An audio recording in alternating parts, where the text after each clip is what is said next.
இருக்கிற சங்கங்களும் கையெழுத்து போடுற சங்கமா இருக்கலாம். சரி, பெரிய சங்கங்களே எப்படி இருக்குது? அவர்களை பொறுத்தளவில் அவர்கள் ஆட்சி அதிகாரத்தை தக்க வைப்பதற்கான கருவிதான் தொழிற்சங்கம். எல்பிஎஃப் என்பது திமுகவினுடைய ஆட்சி அதிகாரத்தை தக்க வைப்பதற்கான கருவியாக இருக்கின்றது. இதை நான் சொல்லவில்லை, நான் சொல்லல. இதே ஓய்வூதிய திட்டம், ஓய்வூதிய திட்டத்திலே நிறைய குளறுபடிகள். CITU 2000 ஆண்டு இந்த ஓய்வூதிய திட்டம் வந்த பொழுது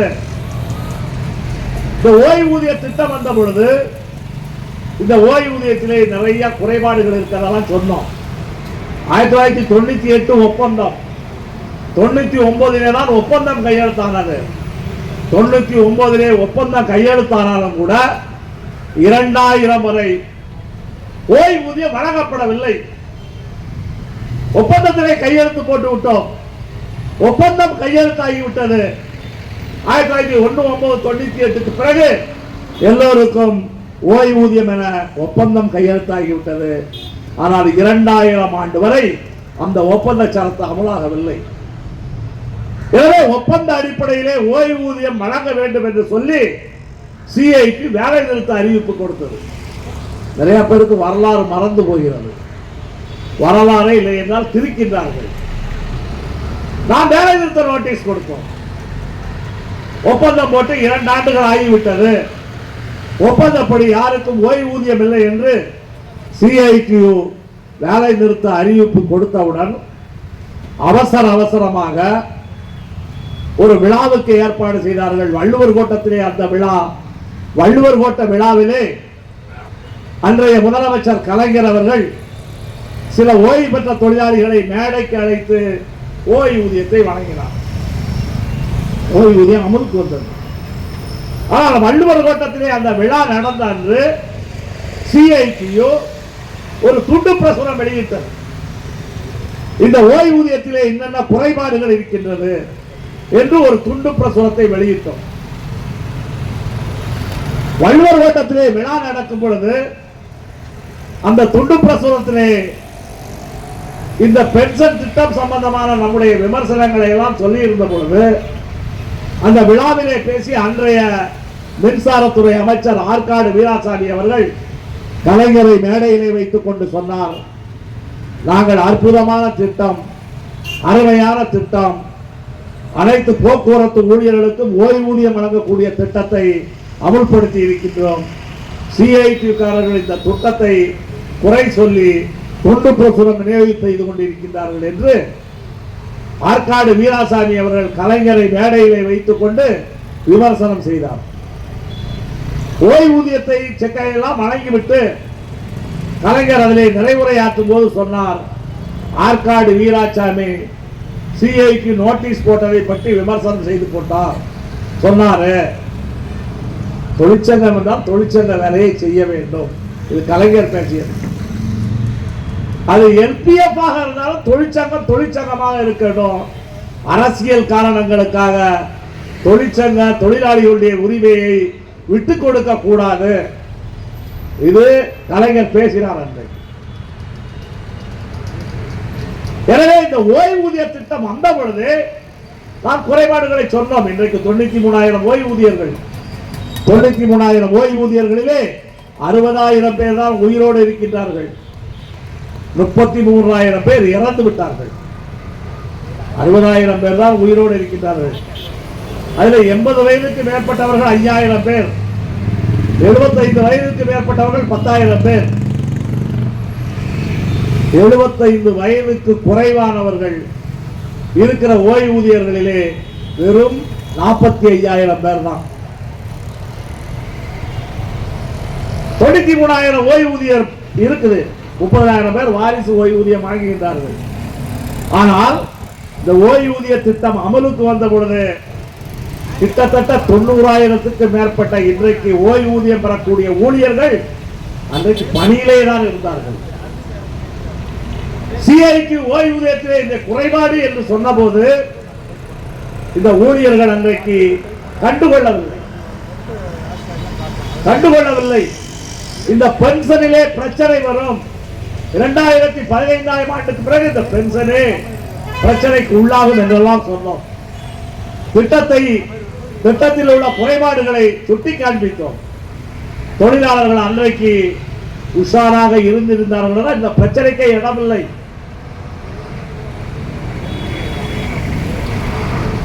நான் ஏதோ நடக்காத சம்பவங்களை சொல்லவில்லை. 2003ஆம் ஆண்டு இந்த ஓய்வூதியம் நிறுத்தப்பட்டது. சிஐடி வழக்கு போட்டு நீதிமன்றத்திலே வழக்கு நடந்த பொழுது அன்றைக்கு தோழர் சந்திரன் அவர்கள் நீதிமன்றத்துக்கு சென்று நீதிபதி கேள்வி கேட்டார். ஓய்வூதியத்திலே பணம் இல்லை என்பதற்காக நிறுத்தி இருக்கின்றார்கள் என்று கேட்கும் பொழுது தோழர் சந்திரன் அவர்கள் இல்லை, டிரஸ்டில் பணம் இருக்கிறது, நீதிமன்றத்துக்கு தவறான தகவல்களை அரசு தரப்பு சொல்கின்றது என்று சொன்னார். எதிர்த்தரப்பிலே ஆஜரான அட்வொகேட் ஜெனரல் அவர் பெயரும் சந்திரன். அவரால் அதற்கு பதில் சொல்ல முடியவில்லை. நீதிபதி ஓய்வூதியத்தை வழங்க உத்தரவு போட்டார். அந்த உத்தரவை ஒட்டி நம்முடைய சம்மேளனத்தின் சார்பாக ஒரு நோட்டீஸ் வெளியிட்டோம். அந்த நோட்டீஸினுடைய தலைப்பே சந்திரன் வெர்சஸ் சந்திரன் தான். அந்த நோட்டீஸில் இந்த விவரங்களை எல்லாம் சொல்லி இருக்கின்றோம். அந்த விவரங்களுக்குள் நான் போகவில்லை. ஆனால் அந்த நோட்டீஸினுடைய கடைசி வாசகம் என்ன? கடைசி வாசகம் நம்முடைய ஓய்வூதியம் நித்திய கண்டம் பூரண ஆயுசு என்று சொல்லி இருக்கின்றோம். புரியுதா? நித்திய கண்டம் பூரண ஆயுசு என்றால் அந்த நோட்டீஸை நாம் சொல்லி இருக்கிறோம். நித்திய கண்டம் பூரண ஆயுசு என்றால் இந்த ஓய்வூதியம் செத்து செத்து பிழைக்கும் என்று அர்த்தம். எப்பொழுது இந்த நோட்டீஸை போட்டோம்? 2005ஆம் ஆண்டு போட்ட நோட்டீஸ். 20 ஆண்டுகளுக்கு முன்னால் சிஐடி வெளியிட்ட நோட்டீஸிலே இது நித்திய கண்டனம் பூரண ஆயுசு என்று சொன்னோம். இன்றைக்கும் 20,000 ஊழியர்கள் பணியிலே இருக்கின்றார்கள். இந்த ஓய்வூதிய திட்டத்திலே கடைசியாக ஓய்வு பெறக்கூடிய தொழிலாளி கடைசியாக எப்பொழுது ஓய்வு பெறுகிறார் தெரியுமா? இந்த திட்டத்தில் இருக்கக்கூடிய கடைசி தொழிலாளி ஓய்வு பெறுவது 2042 3வது மாதம். 2042 3வது மாதத்திலே இந்த ஓய்வூதிய திட்டத்தில் இருக்க கடைசி தொழிலாளி ஓய்வு பெறுகிறார். அந்த 2042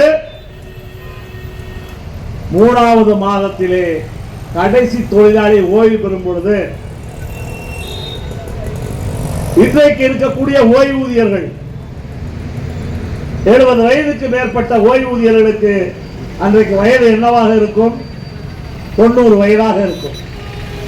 75 வயதுக்கு மேற்பட்ட ஊழியர்களுக்கு என்ன வயதாக இருக்கும்? 95ஆக இருக்கும். 80 வயதுக்கு மேற்பட்ட ஓய்வூதியர்களுக்கு 107 வயசு 108 வயசா? எத்தனை பேர் யாரு இருப்பா? எல்லாம் நல்லா இருக்கட்டும், வேண்டாம்னு சொல்லல. அதான் பிரச்சனை என்ன? இது இப்பொழுதே நீ போராடாவிட்டால் இருக்கிற 20,000 தொழிலாளிகளுக்கு சொல்லுகிறேன், நீ ஓய்வு பெறும் பொழுது உனக்கு பின்னால் யார் இருப்பா? இன்னைக்காவது ஒரு 50, 40, 50,000 பேர் இருக்காங்க. ஒரு 10,000 பேர் ரோட்டுக்கு வந்து போராட்டம் நடத்தி கொண்டிருக்கின்றார்கள். ஆனால் இன்றைக்கு 20,000 தொழிலாளி இந்த ஓய்வூதியத்திலே ஓய்வூதிய திட்டத்திலே இருக்கக்கூடிய தொழிலாளி படிப்படியாக பணி ஓய்வு பெறும் பொழுது இதிலே பிரச்சனை ஏற்பட்டால் கேட்பதற்கு கூட நாதி இருக்காது. அதே போல 1/4/2003 இப்பவே இந்த ஓய்வூதிய திட்டத்துக்குள்ளே போகவில்லை என்றால், இப்பவே இந்த ஓய்வூதிய திட்டம் வேண்டும் என்ற கோரிக்கையை வைக்கவில்லை என்றால், இந்த தொழிலாளிகள் எல்லாம் ஓய்வு பெறும் பொழுது ஓய்வூதியம் என்பதே கனவாக மாறி. எனவே இது ஒரு பொருத்தமான காலம். இந்த பொருத்தமான காலத்திலே பணியில் இருக்கக்கூடிய தொழிலாளி, ஓய்வு பெற்ற தொழிலாளி, ஓய்வு பெறவுள்ள தொழிலாளி, ஓய்வூதியம் உள்ள தொழிலாளி, ஓய்வூதியம் இல்லாத தொழிலாளி எல்லோரும் ஒன்று சேர வேண்டும். எல்லோரும் ஒன்று சேர்ந்து, நீங்க எல்லாரும் ஒன்று சேர முடியுமா? இத்தனை சங்கங்கள் இருக்குது. இந்த கூட்டத்துக்கு கூட போகக்கூடாதுன்னு சொல்றவங்க இருக்காங்களா? இருக்கிறாங்க. அது அப்படித்தான் இருப்பாங்க. நீங்க எப்பொழுதுமே இந்த போராட்டங்கள் நடக்கும் பொழுது எல்லோரும் போராட்டத்துக்கு வருவதில்லை. எல்லோரும் போராட்டத்துக்கு பின்னால் வருவதில்லை. ஆனால் போராட்டங்கள் நடக்கும் பொழுது அந்த போராட்டங்களை ஒரு பக்கம் காட்டிக் கொடுப்பார்கள், ஒரு பக்கம் போராட்டத்துக்கு எதிராக நிற்பார்கள். இத்தனையும் தாண்டித்தான் எல்லா போராட்டங்களும் வெற்றி பெற்றிருக்கிறது. எல்லா போராட்டங்களுடைய வெற்றிக்கு பின்னால் ஒரு துரோகம் இருக்கும். எல்லா போராட்டங்களுடைய வெற்றிக்கு பின்னால் காட்டிக் கொடுப்பவர்கள் இருப்பார்கள். எல்லா போராட்டங்களுடைய வெற்றிக்கு பின்னால் பயந்தவர்கள் இருப்பார்கள். அத்தனை மீறித்தான் நாம் தொழிலாளர்களை அணிதிரட்ட வேண்டிய கட்டாயம் இருக்கின்றது. ஏனென்றால் இன்றைக்கு இருக்கக்கூடிய அரசாங்கம் இன்னும் 6-7 மாதங்களிலே தேர்தலை சந்திக்க இருக்கின்றது. தேர்தலை சந்திப்பதற்கு முன்னால் எங்களுடைய இந்த பிரச்சனைகளுக்கெல்லாம் தீர்வு காண வேண்டும் என்று இந்த அரசாங்கத்தை நிர்பந்திப்பதற்கு, இந்த அரசாங்கத்திடம் நாம் கோரிக்கை வைப்பதற்கான பொருத்தமான காலம். எனவே இந்த காலத்திலே நாம் இந்த கோரிக்கையை ஓங்கி முழக்க வேண்டும் என்று சிஐடியு ஓய்வு பெற்ற ஊழியர்களும் இணைந்து போராடி இதை பெற வேண்டும் என்று முடிவெடுத்திருக்கின்றோம். இன்றைக்கு இந்த தர்ணா போராட்டத்தை நடத்துகின்றோம். இந்த தர்ணா போராட்டம் அரசினுடைய கவனத்துக்கு கொண்டு செல்வதற்காக, அரசு எங்களது கோரிக்கைகளை ஏற்க வேண்டும் என்று அரசை நிர்பந்திப்பதற்காக, நம்முடைய நியாயங்களை எடுத்துரைப்பதற்காக இந்த தர்ணா போராட்டம்.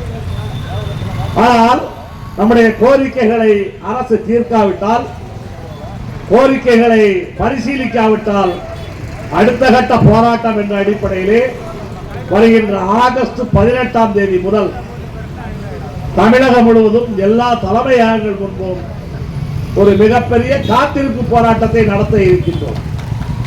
அந்த காத்திருப்பு போராட்டம் ஒரு நாள் போராட்டம் அல்ல, 2 நாள் போராட்டம் அல்ல. டெல்லியிலே 1.5 ஆண்டுகள் விவசாயிகள் போராடினார்களே, எங்களது கோரிக்கைகள் தீராவிட்டால் நாங்கள் இந்த இடத்தை விட்டு அகல மாட்டோம் என்று. அதேபோல் நம்முடைய கோரிக்கைகள் தீரும் வரை, அது 1 நாள் ஆனாலும் 1 மாதம் ஆனாலும் 2 மாதம் ஆனாலும் விடாப்பிடியாக நம்முடைய அத்தனை கோரிக்கைகளையும் தீர்க்க வேண்டும் என்ற அடிப்படையிலே நடக்கக்கூடிய தீவிரமான போராட்டமாக அந்த காத்திருப்பு போராட்டத்தை நடத்துவது என்று முடிவு செய்திருக்கின்றோம். எனவே அரசாங்கம் எங்களுடைய கோரிக்கைகளை தீர்க்க வேண்டும். அரசாங்கம் தீர்க்காத பட்சத்திலே அனைவரும் காத்திருப்பு போராட்டத்திற்கு தயாராக வேண்டும் என கேட்டு சம்மேளனத்தின் சார்பாக போராட்டத்திலே பங்கேற்றவர்களை வாழ்த்தி வாய்ப்புக்கு நன்றி கூறி முடித்துக் கொள்கிறேன். நன்றி.